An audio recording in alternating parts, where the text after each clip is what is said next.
Whenever the Dragon King leaves the sea, his skin begins to peel off continuously. That's why, no matter where he goes, he has to carry a bathtub with him. Fresh from his bath, the Dragon King walked over, feeling refreshed and brimming with confidence. But before he could finish his sentence, the skin on his body began to peel off layer by layer once again. The reason the Dragon King left the ocean and came to land to endure this ordeal was all to save his homeland. The story begins not long ago. At that time, a divine stone that had been cultivating for millions of years suddenly exploded, and I, the stone monkey, was born from that very stone. Right after I was born, I possessed laser eyes, and a beam of light shot straight toward the Lingxiao Palace, nearly blinding the Jade Emperor. At the same time, the Jade Emperor's most beloved kitten was sent tumbling down to the mortal world. Once in the mortal world, that cat quickly cultivated into a cat demon. I grew up among a troop of monkeys, and even came to regard one of the female monkeys as my own mother. However, the other monkeys in the troop were very hostile toward outsiders, and often bullied me. One day, the cat demon suddenly appeared and snatched away a baby monkey. Without a second thought, all the monkeys immediately blamed me, convinced that I was a harbinger of disaster. I had no choice but to leave Mount Huaguo. Several years passed, and I grew into an adult. During that time, I apprenticed under a master, honed my skills, and earned my own name, Sun Wukong. One day, while the village chief was holding a meeting with the monkeys, the cat demon appeared once again. Just as the cat demon was about to snatch a baby monkey, I stepped forward without hesitation. Unfortunately, without a suitable weapon in hand, I was knocked flying by a single punch from the cat demon. In the end, another young monkey was taken away, the 108th monkey, to go missing over the years. Even so, the old village chief still blamed me for what happened. He said that to defeat the demon, I must possess a powerful weapon, and that weapon was in the hands of the Dragon King of the East Sea. Upon hearing this, I immediately dived into the ocean. The old village chief had intended to use this as an opportunity to send me to my death, but he had clearly underestimated my abilities. At that moment, the Dragon King was hosting a banquet to celebrate his 8,000th birthday. Taking advantage of the distraction, I swam quietly toward the divine needle, only to be surprised to discover that it could actually speak. You're looking for the most powerful being?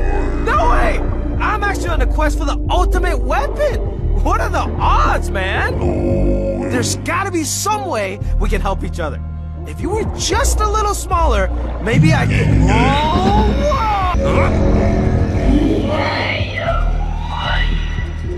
Is this part of the show? What is happening? Look out! Someone's stealing the Grand Column!